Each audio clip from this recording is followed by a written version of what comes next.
of Black history, lost, stolen, or strayed.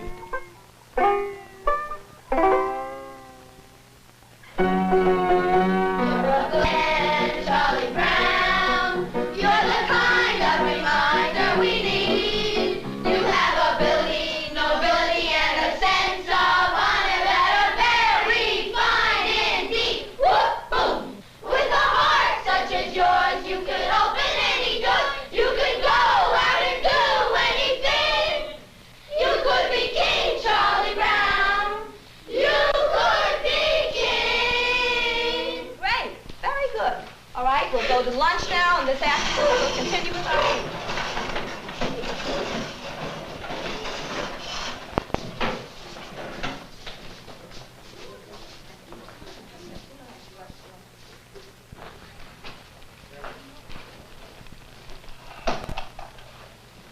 No, I could never fit in that. Never get in that at all. This is more like it. Now, what's the whitest thing you know? Whiter than the driven snow, whiter than the whites of your eyes? Sugar. Non-integrated, non-black, sweet sugar. But you see, there is a black man in your sugar. His name is Norbert Rillier. Norbert Rillier in 1846 invented a vacuum pan that revolutionized the sugar refining industry. Now, you have to dig to find that fact. I mean, it's not much history, but it's still history. Now, what do you stand in? In your shoes. Now, there's just you and your shoes, isn't there? Nope. See, there's a black man standing in your Oxfords with you. Sharing your soul and your heel is a man, his name is Jan Ernst Metzelger. And in 1863, this is a drawing by the kids, Metzelger invented the machine that made mass-produced shoes possible. Now, you have to dig around for that fact, too. And again, it's not much history, but it's history.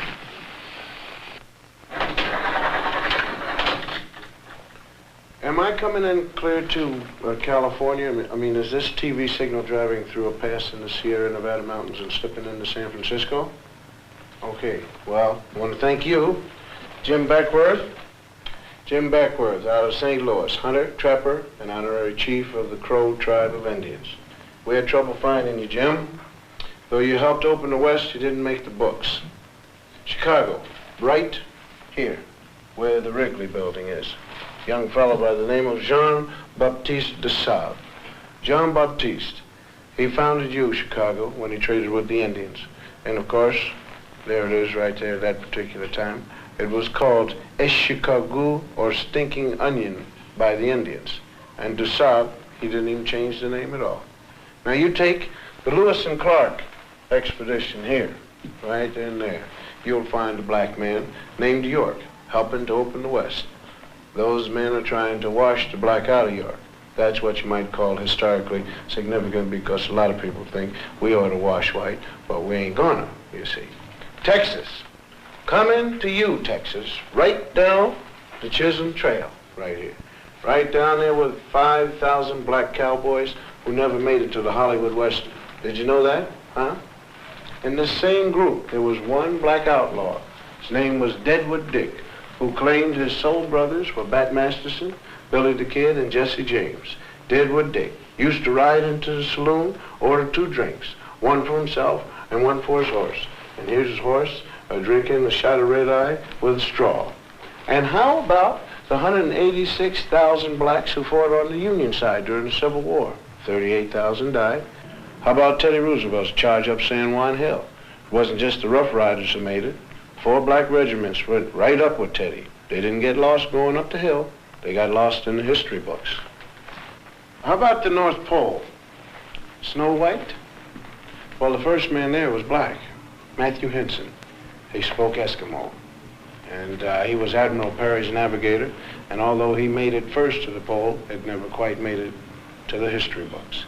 And how about your heart? Can we get there? All right. Daniel Hale Williams first performed open heart surgery successfully.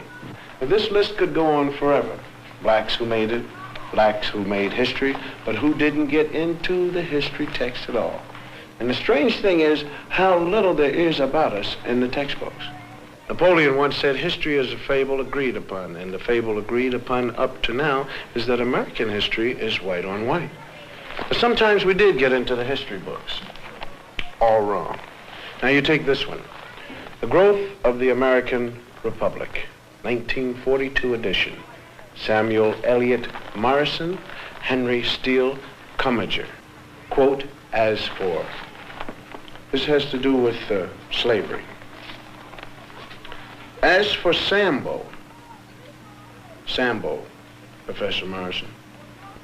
Sambo, Professor Commager. As for Sambo, whose wrongs moved the abolitionists to wrath and tears, there is some reason to believe that he suffered less than any other class in the South from its peculiar institution. Peculiar institution means slavery. Although brought to America by force, the incurably optimistic Negro soon became attached to the country and devoted to his white folks. Unquote. Those lines were written by two Pulitzer Prize-winning white Northern professors.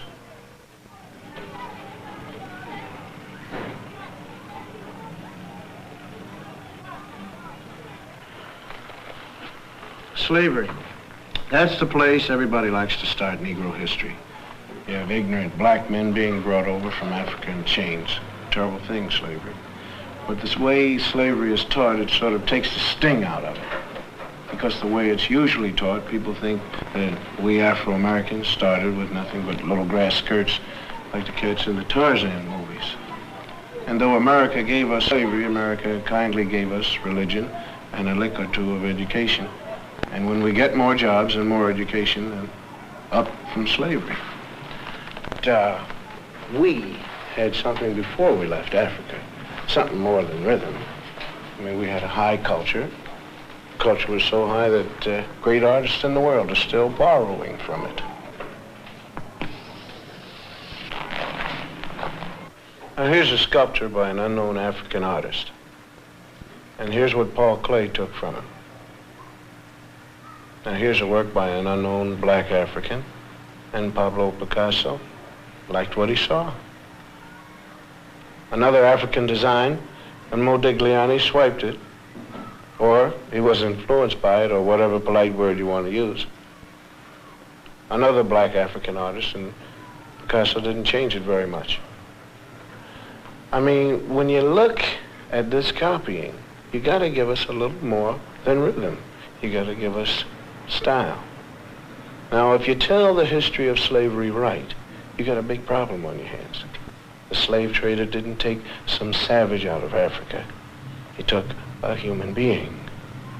He sold him like an animal and separated him from his family.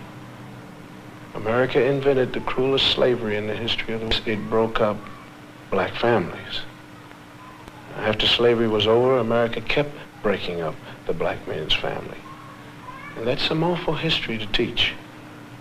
Now, if you want to look history right straight in the eye, you're going to get a black eye. Because it isn't important whether a few black heroes got lost or stolen or strayed in America's history textbooks. What's important is why they got left out. Now, this country has got a psychological history. There was a master race, there was a slave race. And though there isn't any political slavery anymore, those same old attitudes have hung around. I mean, the burning part of Burn, Baby Burn is right here in this classroom. We want to thank Mrs. Lovely Billups and the whole gang here at 4th grade for the brilliant and intelligent artwork that they've done here to make this whole broadcast sing. I want you guys to keep pretending that I'm not here. You're doing a great job, and just keep on drawing and reading and writing, doing what you have to do, because I'm going to talk about some other kids. Not you, Mary, John, and Bob. These are kids from other schools. Did you know in some states it used to be against the law to teach blacks to read or write? Nowadays we're getting these integrated schoolrooms, and most people think that if we get enough teaching and enough jobs, everything is going to take care of itself. But there is a scar of history running right through kids as young as these. It tears you up if you know how to look at drawings kids make, because kids shouldn't know much about history and anything about discrimination. I mean, nobody hates little black kids, but why do some of them cause so much trouble? And if you ask black and white children to draw themselves, or trees, or houses, some strange things happen. We asked some ordinary white kids from ordinary families to make some drawings for us. Like, well, let's call him John. John's white, and we asked him to draw himself. This is John. This is his house, and this is his tree.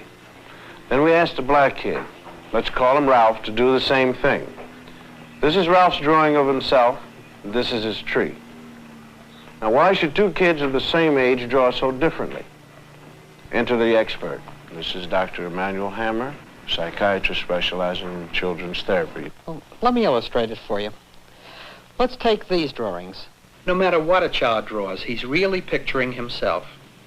Ask a secure child to draw a tree, and he's likely to draw a bountiful, spreading tree. A black child drew this tree, cut off in its growth, stark, bare, ungratified. It works the same way with drawings of people. Normal children, average drawings. The mood is happy, the child feels capable, the drawings are complete, and the arms are developed to emphasize strength. These children were old enough to draw complete figures. The significant fact is what they left out: arms, hands. A child may sense that a situation in life is so powerless that he himself is equivalent to an armless man. My own study reveals that armless people appear 3 times more frequently in the drawings by black children than those by white. The faceless beings suggest that these youngsters not only feel themselves to be less than they might be, they don't even feel themselves to be. The black child who is forced to live in a hostile world may disappear in self-defense. He drifts through life feeling like a shadow. He stops caring, and he stops trying. A child who has this on his mind cannot be a child. A child who has this on his mind could want to burn down cities when he gets older. The whole confusion was summed up by a black 9-year-old in these 2 paintings. This is a 9-year-old boy draws a white man, Robin Hood maybe. And this is how the same boy draws himself. And this is the consequence of deformed history. Linda, close the curtains. Brian, lower the screen. Bonnie, lights, please. In the past 50 years, 33,000 feature films have been made in the United States, and about 6,000 of them have had parts for black actors. For the most part, the black portraits have been drawn by white writers, white producers, and white directors for a white audience. Most black parts were the way white Americans wanted them to be. The black male was consistently shown as nobody, nothing. He had no qualities that could be admired by any man, or more particularly, any woman. When the sun goes down, the tide goes down, we dark gather round and they all begin to shout, hey, hey, Uncle Doug did feed. White people didn't like to think much about them, sort of like a relative you got in a rest home. I mean, happy darkies, dancing and singing was all they wanted to hear about. Being good Christians, the whites out front liked to think the blacks out back were kind of happy.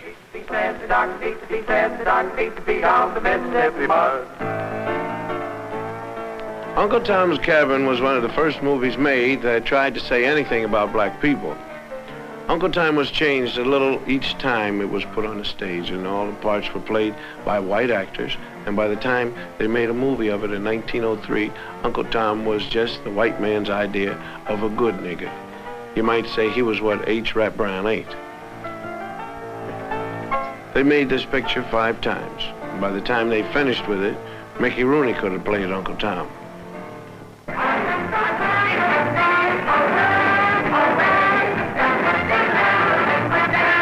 Minstrel shows started as the black man's entertainment for himself and the plantation owners.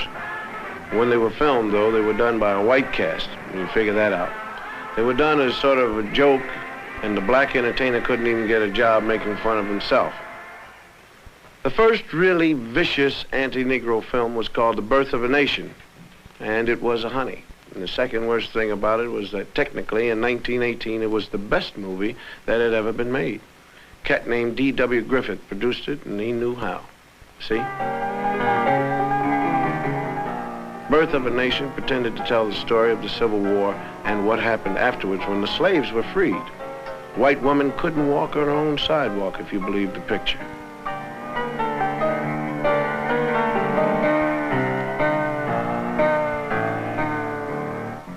In the South, Negroes got the right to vote, and the movie showed black vote collectors refusing to accept white votes, and black people sneaking in extra votes. And if these black bad guys don't look very bad to you, it's probably because they were white actors wearing burnt cork.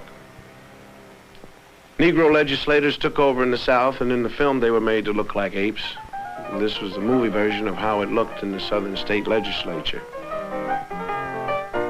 They drank whiskey, they ate chicken with their hands in the State House, and they put their feet up on the table with the shoes off.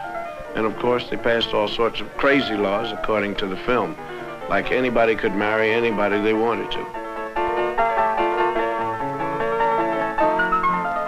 It was obvious to anyone who saw this picture that Negroes weren't fit to govern themselves or anyone else because they really weren't people. This film is 50 years old, and it may look silly and out of date now, but it didn't look silly when it was made and seen. Several million Americans who saw it were propagandized to believe that this is the way things would be if they weren't careful.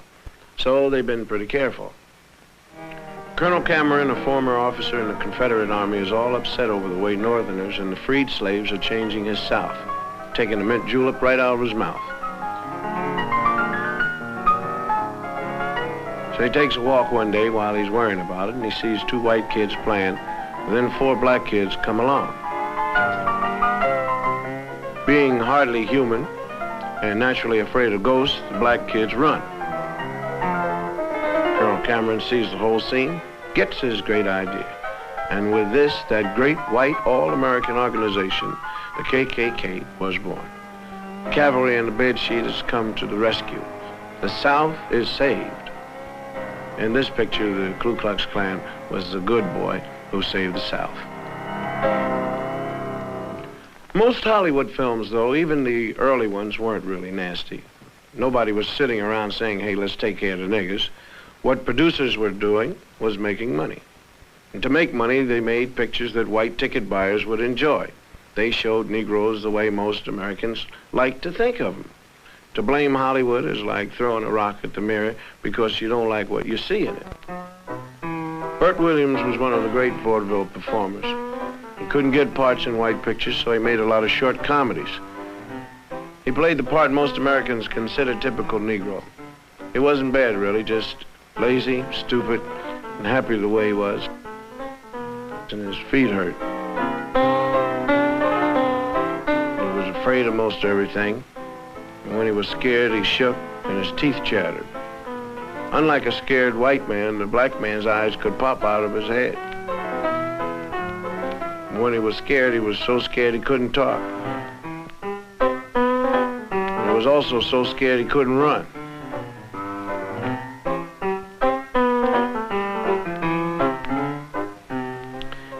Black women, on the other hand, were steady and imperturbable.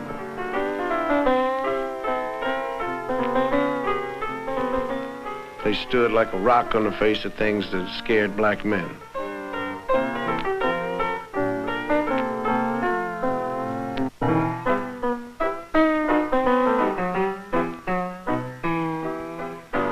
Another strange physical characteristic was when they were really very scared, the guys turned white. When you look back on these old films, the patterns come jumping out at you. The most consistent thing about them was the attack on the black man. He was never even given the privilege of being a man. He was a boy, as in, you know, here, boy. They had a lot of other great qualities besides being cowardly. For instance, they stole chickens.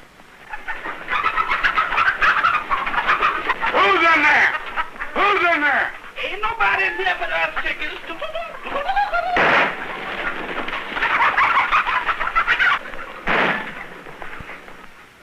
They shot craps. Dice, your partner talking to you now, Dice. Come on. Just hit it one more time.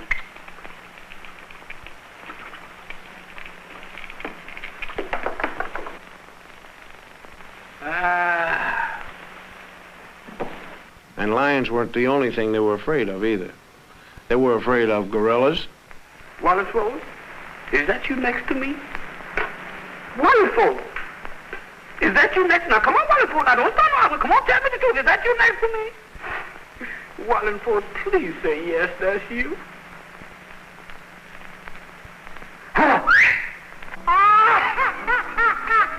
They were also afraid of ghosts and skeletons.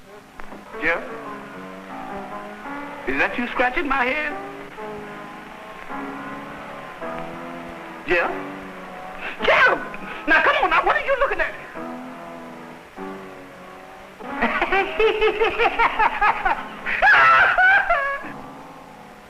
What's your hurry, boys? Even when they were little boys, they had these characteristics. Farina in our gang was the boy.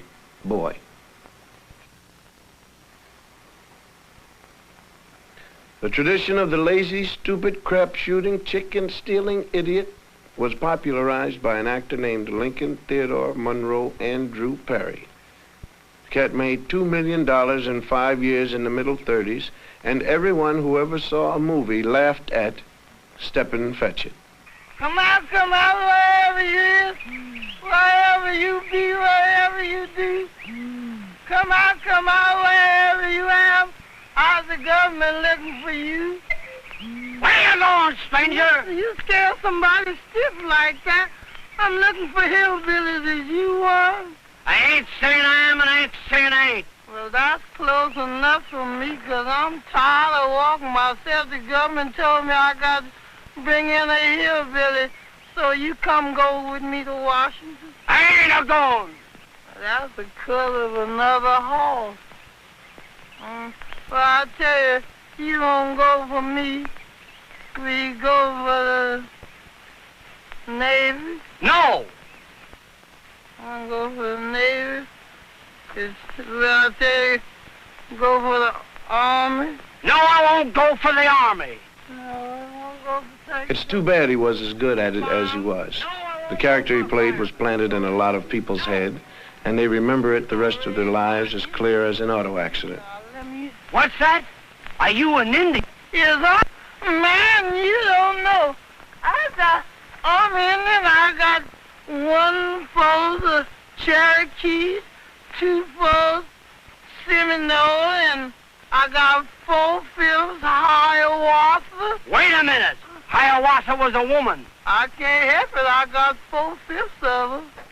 He played in movies with other actors who were as American as Mom's raspberry jello. If they accepted the stereotype, how wrong could it be? Judge Rickey, can I see you some, please? Well, I'm pretty busy. Yes, but I just want to ask if you heard about it. Hear about what? About over at my house, night before last. Oh, another baby?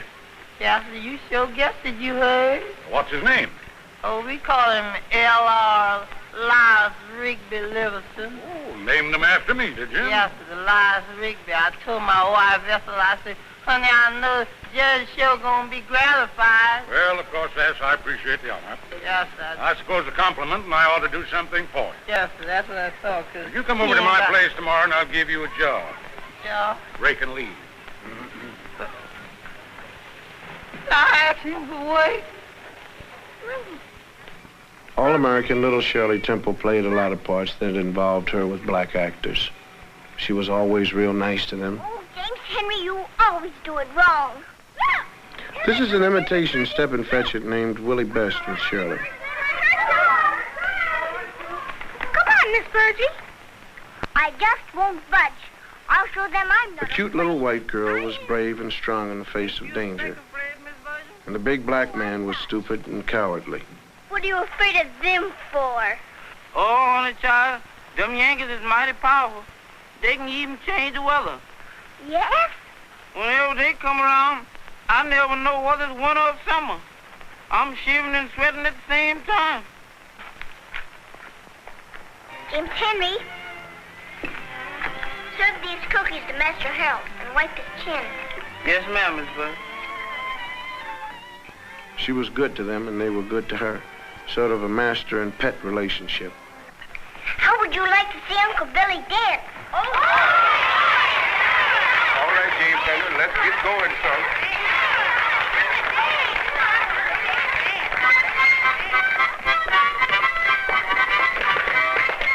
This is Bill Bojangles Robinson, one of the great ones. But if he wanted to work and dance, he had to come into a picture through the servants' entrance.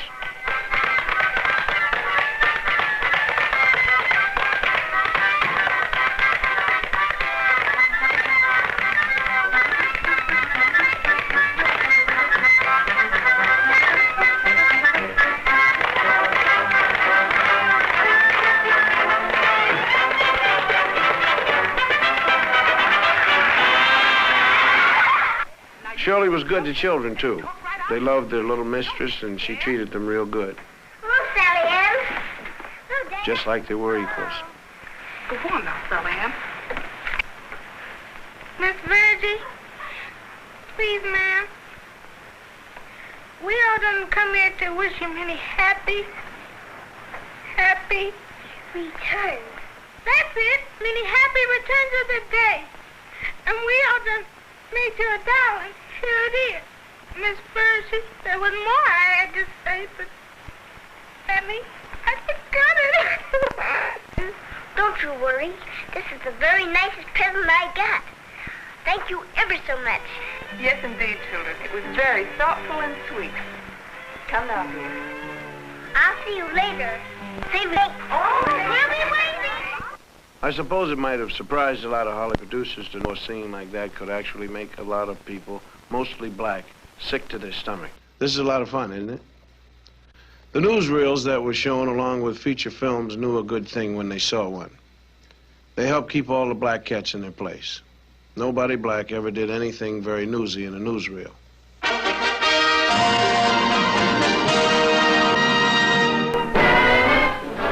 They did things like eat watermelon in watermelon eating contests.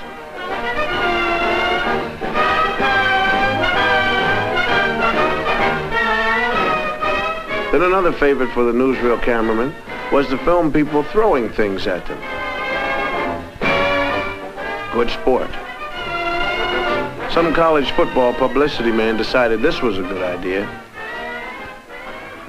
And there were a lot of very funny golf pictures. If you weren't black, they were funny, I guess.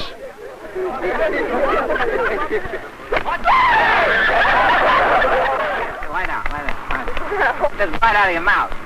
Don't miss, boss, don't miss. Well, you keep still, see? Otherwise, you'll have flowers in your room and you won't smell them. Oh, boy. Oh, wait, hey. Everything suggested the black man was nothing.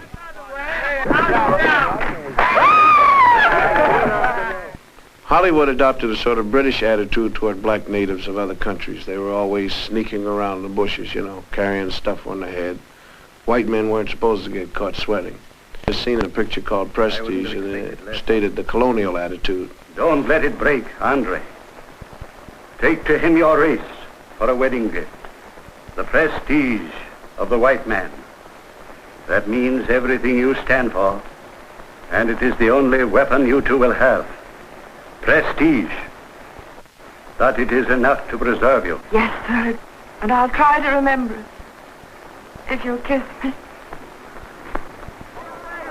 Even though most non-white natives of any place were savages in films, it often pleased white producers to endow a few chosen blacks with the virtue of great loyalty to him, the white man. Here's one defending Anne Harding to the death. There was always one loyal and true black man who would do anything for his master. Some of them were wonderful people. You know, if you really get a good one. Mostly, though, Negroes were not heroes. They were a bit part servants, railroad porters. Watch your step, sir. This is your destination, folks. They made very good chauffeurs. Look good in their caps. Good morning, Colonel, sir. And they were great at serving all kinds of drinks.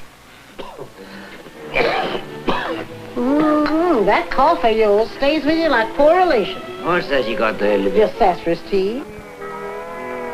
Wherever there was a thirsty master, there were they also.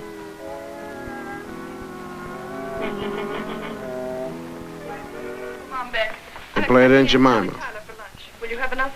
I don't know if I can stretch one small chicken, but as long as the water's running, we'll have soup enough. Lottie, will you take Kay upstairs and wash all that goo off her face and give her a good... And one question they never answered. When the Negro woman was taking care of the white woman's kids, who was taking care of hers?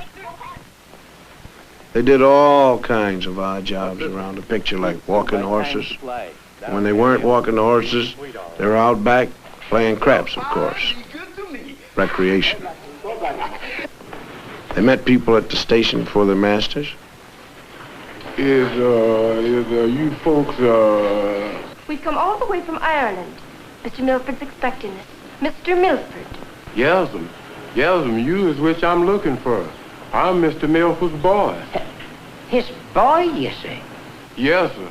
Murphy's the name, sir. Did you say Murphy? Yes, Mrs. Murphy. They calls me Walking Murphy. Walking Murphy? Yes, sir. Most of us Murphys down here just sit. I walk. They make wonderful servants, all kinds in pictures. Dumb but loyal. Yeah. John, isn't it a beautiful night? I just love parties, don't you? I beg your pardon? Thank you kindly. Yes? Hello? Oh, this is the Berrigan residence.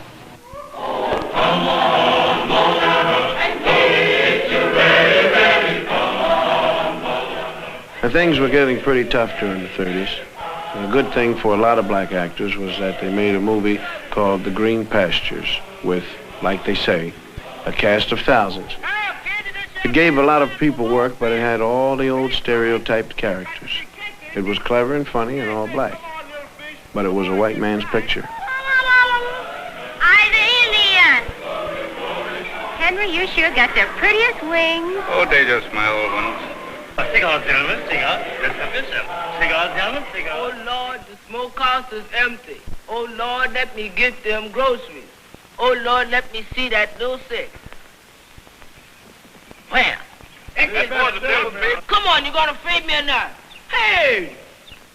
Why, you just a little boy, gambling and sinning and chewing tobacco like you was your own pappy. And you've been drinking Sonny Kick Mammy wine, too. You gamblers ought to be ashamed of yourself leading this boy to sin. Well, he's the best crapshoot in town. You find my mammy, do more than I can. While Hollywood was turning out films, radio came along and decided to get in on it, too. Two white fellows from Chicago invented two black characters they named Amos and Andy. They played their parts on the radio for 30 years. This is them doing their bit. Well, Brother Crawford looks pretty good since he's been here. Tom sings, don't he? Yeah, looks like his wife done beat him on the... When radio moved over to let television in, Amos and Andy went with it. These two white cats couldn't play Amos and Andy where you could see them, so what they did was they had a black cast. The cast was different, but the stereotypes were the ones that the white people had come to know and love. They were shady characters with money. Well, I got the books right here, and they're open to each and every brother complete inspection. Get your hands off of that thing there. So you want to see the financial books, huh? Yeah. Well, there he is. There he is. You done see them. The meeting's adjourned. They were still slow and lazy. Are you sure they are not here? Oh, yes, they told me so themselves. Have them report to our office right away. I sure tell them, all right. I got to see. They had trouble with the English language. Misused words a lot. And Mr. Brown, my new secretary here, ain't gonna have no time for no extracurricular activities. And I'm telling you now, as long as you have that secretary in your office, I'm going to work as a secretary myself. Oh, give me an ultimatum, huh? I'm putting my foot down. They had trouble with women. And it was always the women who were dominant. Come on, Herman. Mostly black actors aren't playing the old stereotypes anymore. There are people who say they're playing a new stereotype. Sidney Poitier is always helping some little old ladies across the street, whether they want to go or not. The black people in this country got a bum deal for a long while, and it won't hurt much if we see a little of that now and then. Stanley Kramer has let us use some scenes from Guess Who's Coming to Dinner. You look at these and remember Birth of a Nation. This is the opening scene when Katherine Hutton is bringing Sidney home for the first time. This is Dr. Prentice. John, Miss Matilda Binks. Pleased to meet you, Miss Binks. I've certainly heard a great deal about you. Katharine Hepburn and Spencer Tracy are the girl's parents. Thank God he's right.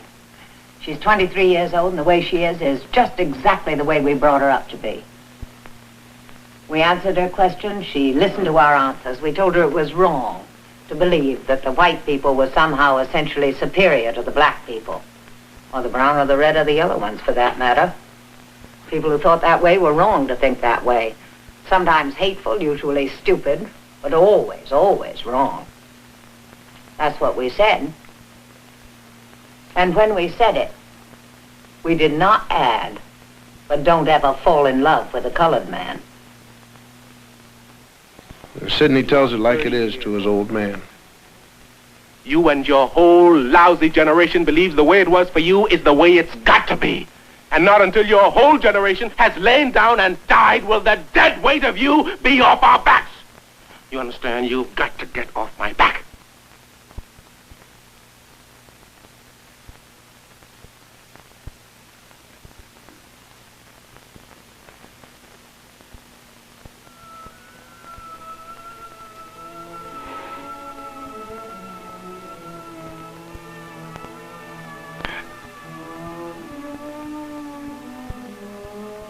Dad,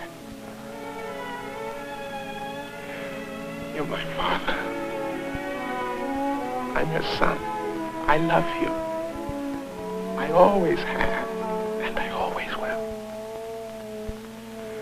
But you think of yourself as a colored man. I think of myself as a man.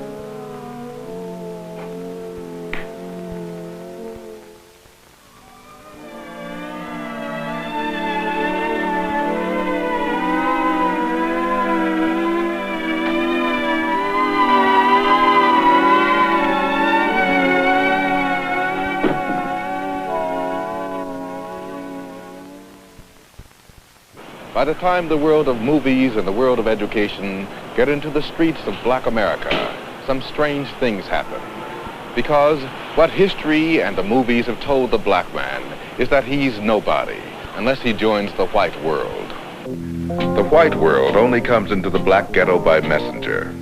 The message used to read, black is nothing, white is beautiful. For this reason, a lot of black people have spent their lives trying to be white. For instance, hair. Some people still call straight hair good hair because it looks like white hair. Kinky hair is bad hair. The man on the right is having his hair cut naturally. The man on the left is having a process.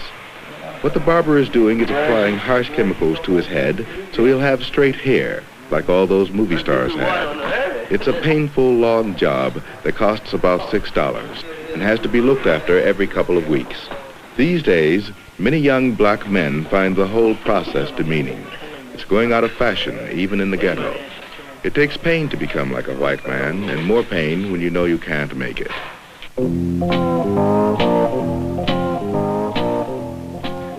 For a while, it seemed to the black community that the way to escape was to get as rich as possible and look as white as possible. And as affluence came to some black people, all the lessons of history and all the lessons of the movie seemed to be succeed on the white man's terms. So, the middle-class Negro took the white man's dreams and tried to make them his. Today, many middle-class Negroes have the education and the money to provide themselves with all the white man's dreams but one, universal social acceptability. He has not yet been able to join in any normal or casual way the white man's affluent society, so he has his own. The white man's attitudes still exclude the black man and the black woman. There's a fallacy in this country that says that any man by his merits can make it. That is not true. Do not believe that. It is not true. Because any man in this society cannot make it. That's where the whole fallacy is. Well, I think we The all know white that. man keeps saying to you, if you just stop being black, if you just stop shooting your people on Saturday night, if you just stop talking Negro dialect, if you clean yourself up, get yourself a job, you're going to make it in this society. It's not true. I know for myself, I have a master's degree in social work, and I know that people won't accept me. And I was an honor student, and I know I can make it. They won't accept me. They don't discriminate against me because I'm a Christian. They're discriminating against me because I'm black. The message down here is coming in stronger. It's be yourself, be black. The new generation of black young Americans is asserting itself in a new and possibly disturbing way. Many black Americans are giving up on American society. If you can't wash white, even if you have the money, if you can't wash white because you are basically black, what you do is react, sometimes radically. Here is a measure of the reaction to white is beautiful.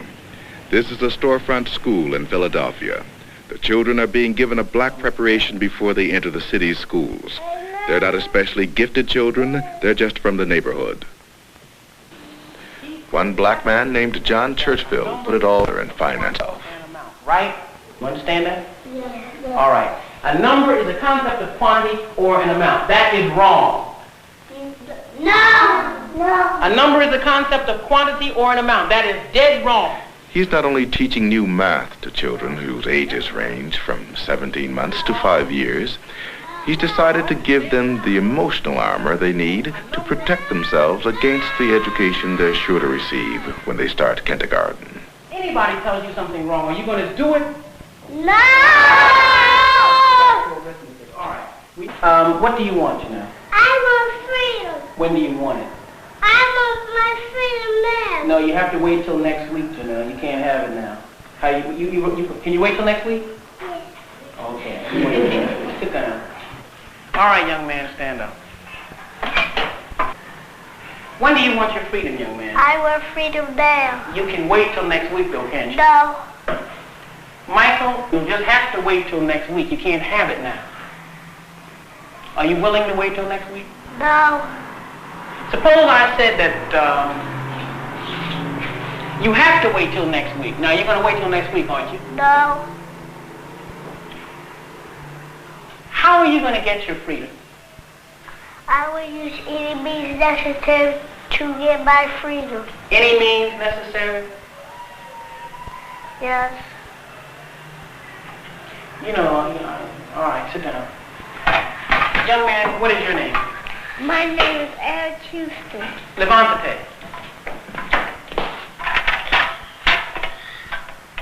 What is your nationality? My nationality is Afro-American. What is freedom? Freedom is black power. What is black power? Black power is... Do you know what black power is? No. Well, then you should never should never make any statements if you don't know what they mean. I'm sorry, I don't know. All right. How old are you, young man? I am 4 years old. You're not 4, Eric. Now, you tell me your right age. How old are you? How old are you? I am 4 years old. Are you sure you're 4? Yes. You're going to let me turn you around and tell you you're some other age? You're 6 years old, Eric. No. I can't hear you, Eric. No. Are you being frightened by me? No. I'm a teacher. I said you're 6. I am 4 years old. All right, then. You stand up for it, then. You shouldn't be weak. You stand up and say it. You ought to scream it in my face if I try to tell you different, right? Yes. Have a seat. Stand up, young man. Are you a Negro, Travis? No. Are you a flunky, Travis? No. What are you? I am black and beautiful. And what else are you? Are you a boy? No. What are you? I'm a man. What kind of man? Black and beautiful man. Or what kind? Are you an old man or a young man? Young man. Very good. Very good. Are you going to let somebody just make you a boy? No. All right. Suppose I tell you something wrong, Travis. Are you going to do it?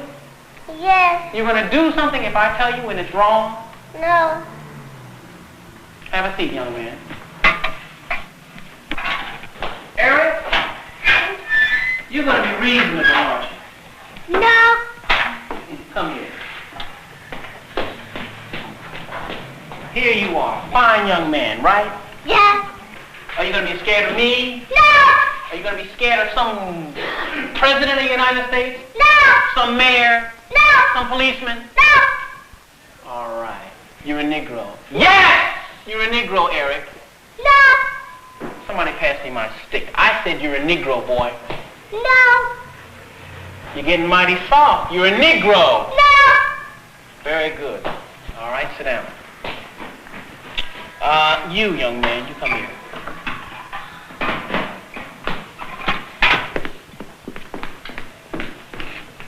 Your nationality is American Negro.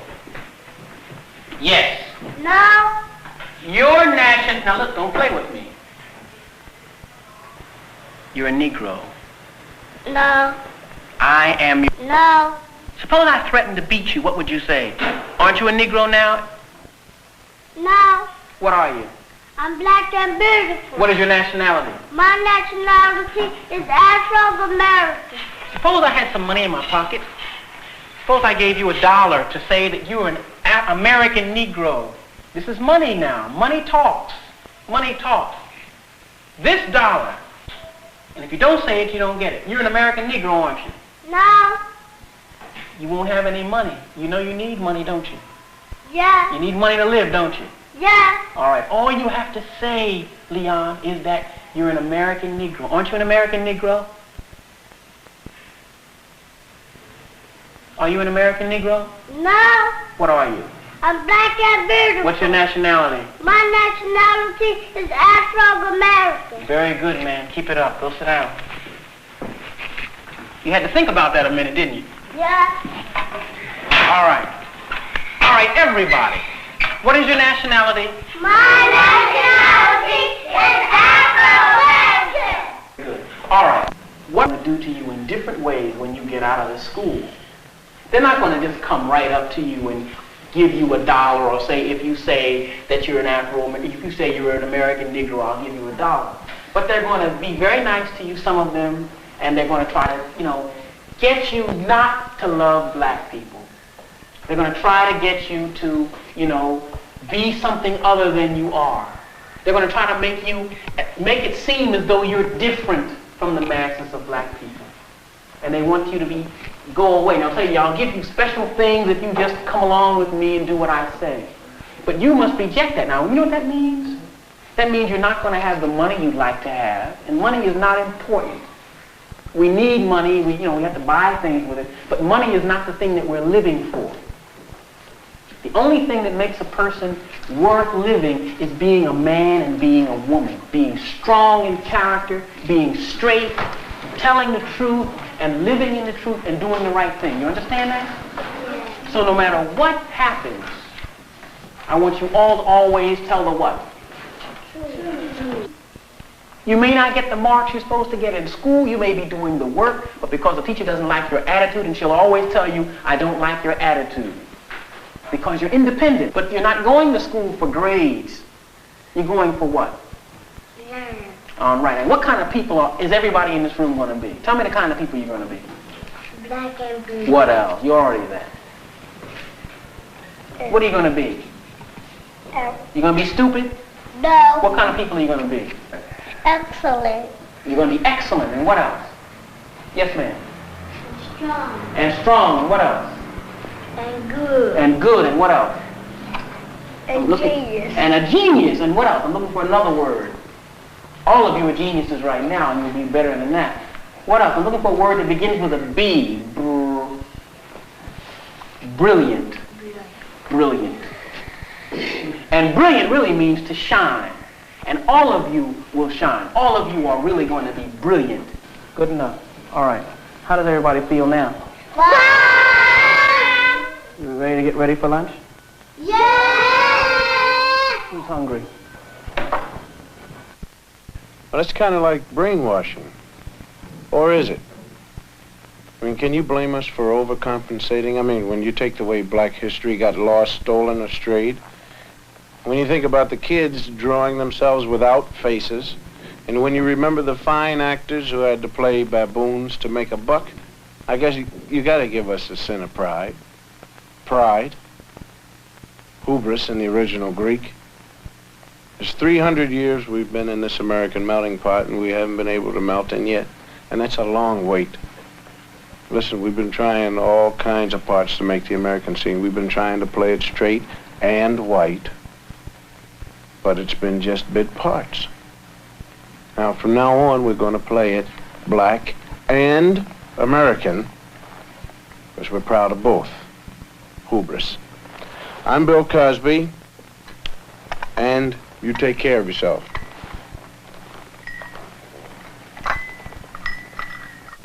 All right. What is a set? A set is a collection of objects. What is a subset? A subset is part of a set. What is a member? A member is one unit of a set. What, in terms of set comparison, does larger mean? Everybody together. I'm going to ask you all the questions. Let's see if you can do it. All right. What is arithmetic? Arithmetic is the science of numbers. What is a number? A member is one unit of a set. What is, in terms of set comparison, what does larger mean? Larger means a set that has more members in it. In terms of set comparison, what does smaller mean? Smaller means a set that has less members in it. All right. All right. Now, quickly, look up on the board, relax, but think very quickly. You understand? Yes. All right. In terms of set comparison, we want to compare two sets, and I want you to tell me which is larger. The first time around. A number is a concept of quantity